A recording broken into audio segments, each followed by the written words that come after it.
Halo semua, hari ini saya kasih tips untuk pemasangan kopling Ako 1 pada motor KTM Duk 200.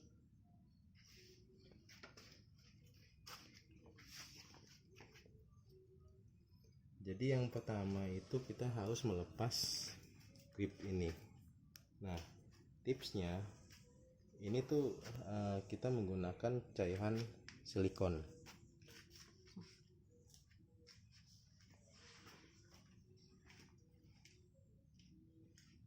Jadi usahakan kita membeli cairan silikon yang ada tambahan selang tambahan ini.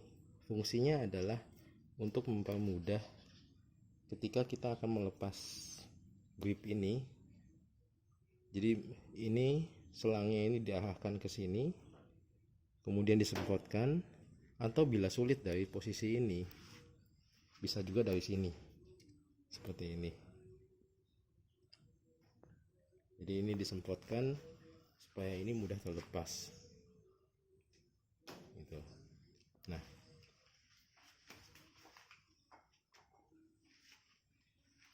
jadi kita kan harus melepas kopling yang handle kopling sebelumnya. Jadi ya ini mesti dilepas. Terus kemudian kotak saklar ini juga harus dilepas. Melepas kotak saklar ini mudah ya. Ini hanya ada 2 baut, satu di sini dan satu lagi di belakang sini.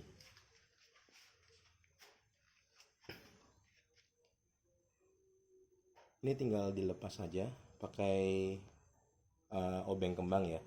Obeng kembang dilepas plek gitu. Jadi dia akan terbuka.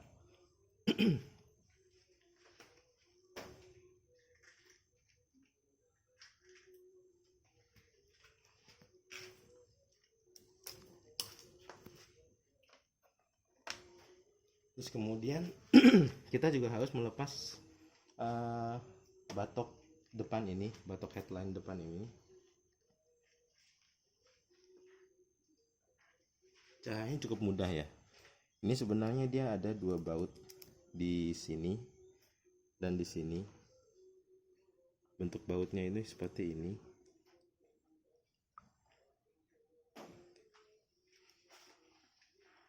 Ini dilepas dengan menggunakan kunci L ukuran 5. Terus di masing-masing sisi sini ini ada kancing 2, 1, 2, dan sisi sebelahnya lagi juga ada. Ini cukup mudah. Ini tinggal dicolok,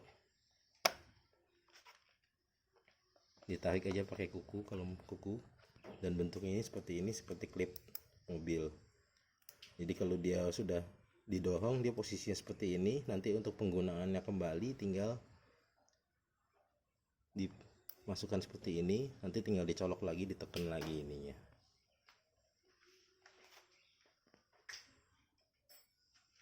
Nah, ini jadi mesti dilepas dulu.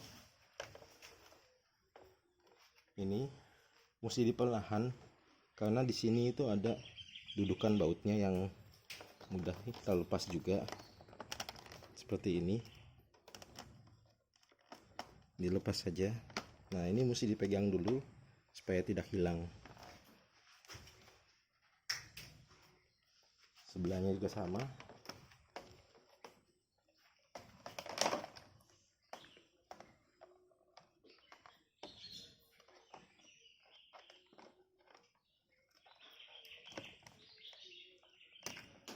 Nah, ini kalau lepas jadinya kita mesti cari-cari seperti ini.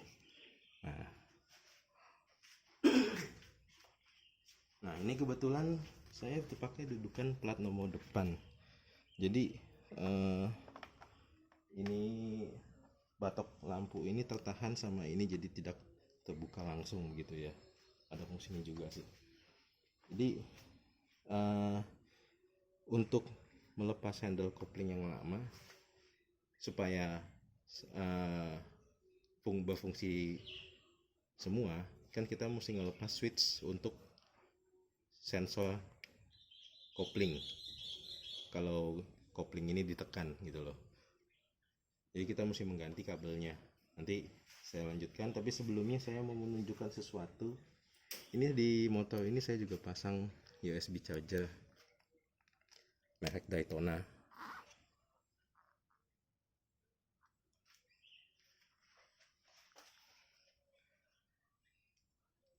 Di sini kabelnya. Nah, enaknya motor KTM ini dia menyediakan soket khusus untuk aksesoris kelistrikan. Jadi kalau headlamp ini sudah terbuka, tinggal cari yang pasangan soket ini dengan tulisan di sini, tulisannya aksesoris. Kalau terlihat, ini ada tulisannya aksesoris 2. Ini di motor yang KTM yang lain ada aksesoris 1, ada aksesoris 2. Cuma di yang punya saya ini hanya ada aksesoris 2.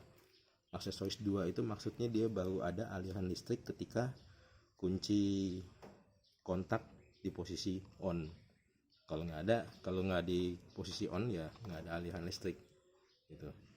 Nah, ini supaya kita nggak potong-potong kabel ke motor, ya tinggal pakai soket ini aja.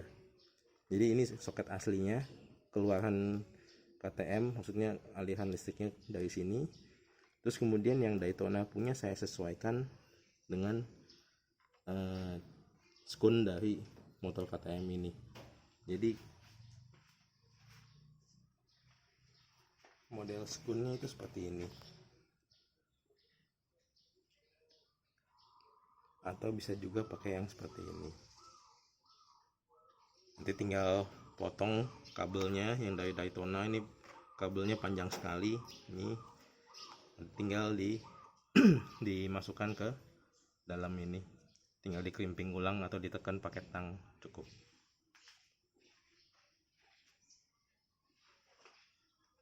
Nah, lanjut ke pemasangan Akko 1 ya. Jadi di sini ada pengikat kabelnya, kita potong saja. Ini cuma kabel ties ya, sangat murah ya, ukuran 3,6 lebarnya. Nah, jadi kita lihat ini sebenarnya sudah saya sambung, sudah jadi seperti ini. Ini sensor untuk kopling sudah saya rapikan. Jadi bentuk aslinya seperti ini.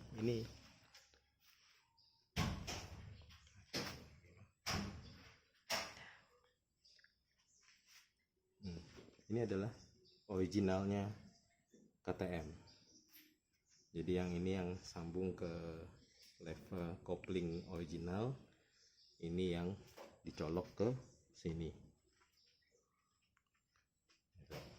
Ini kenapa saya punya dua ya, sebelum saya pasang yang Akko 1 ya saya beli yang salah satu lagi yang original, takut terjadi kenapa-napa. Ini murah, cuma 45.000 di di dealer KTM langsung. Jadi dia bentuknya seperti ini. Kalau kalian beli Akko 1 pasti ngelihat dari levelnya ini dia ada keluaran kabel ke sini. Nah, terus saya sambung ke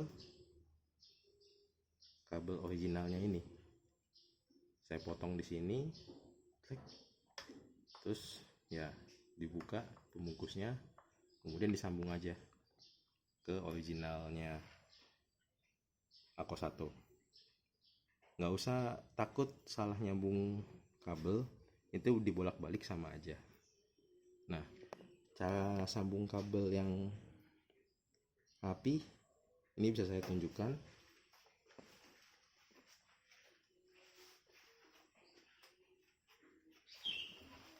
Anggap aja ini 2 kabel yang mau disambung ya. Terus supaya rapi, saya pakai isolasi bakal untuk kabel yang ukurannya ini 0,6 mm. Ya sebelumnya dimasukin dulu ke sini supaya kita siap. Terus kalau menurut saya cara yang baik ya, ini kan serabutnya dibuka dulu. Ini pembungkus kabelnya dikupas dulu supaya muncul serabutnya seperti ini. Ini dimasukkan saja seperti ini. Kemudian dipelintir saja.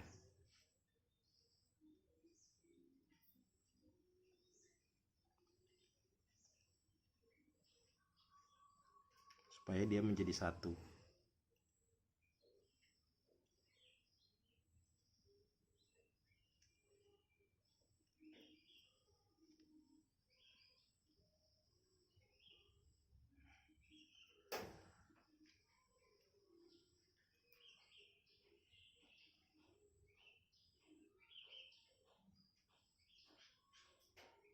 Nah, kalau sudah menjadi satu seperti ini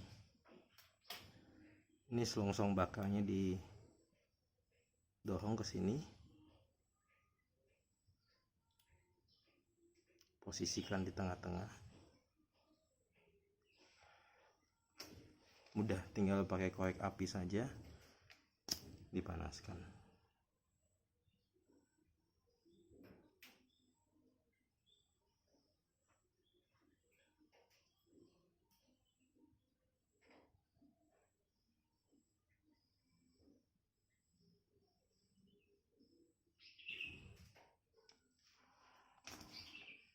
Maka dia sudah kuat ya, sudah tersambung sempurna dan kuat. Nah, kemudian supaya di sininya rapi, ini sambung, ini selongsong asli dari Ako1, kemudian bisa menutup sempurna seperti ini.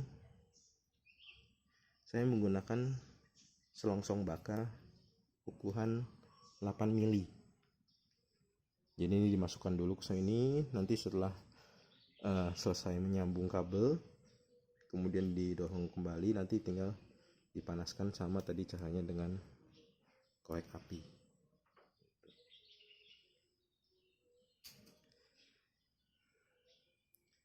Setelah itu ya nanti tinggal dites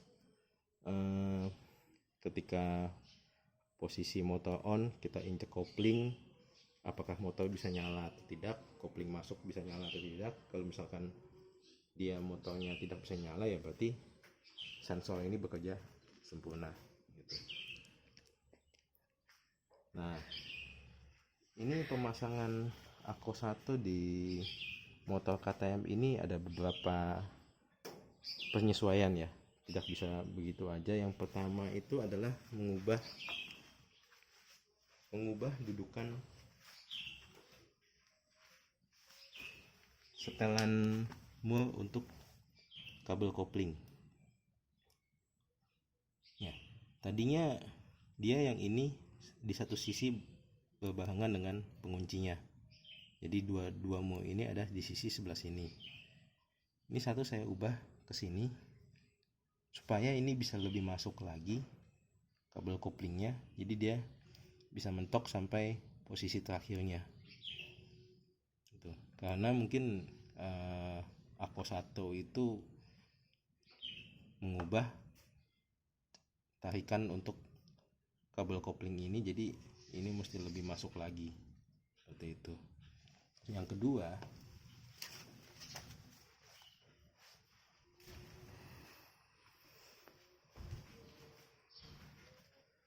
kedua posisi ini lebih, kalau kita lihat di sini ada titik. Ini sebenarnya standar pabrikan, kalau posisinya dia harusnya menutupi ini gitu loh, standar pegangan level Ako1 ini. Nah, tapi supaya gagangnya ini tidak terpentok kotak ini mesti saya pentokkan sampai ujung sini, lebih ke arah sini. Jadi ketika koplingnya ini ditarik, ya ini nggak mentok. Tadinya kalau posisinya di sini, ini mentok dengan ini.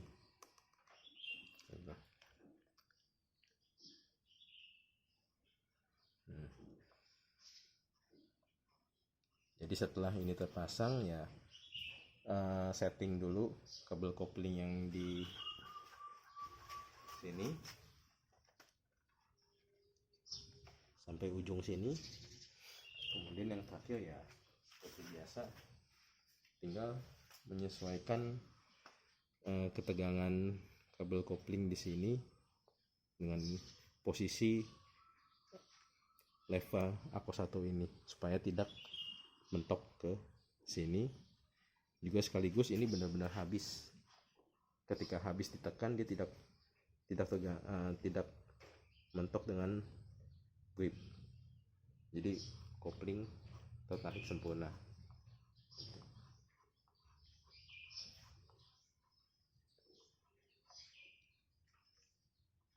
Oke, demikian tips dari saya untuk pemasangan handle kopling Ako 1 di motor KTM Duke 200. Semoga bermanfaat dan ya sampai jumpa di tips berikutnya. Terima kasih.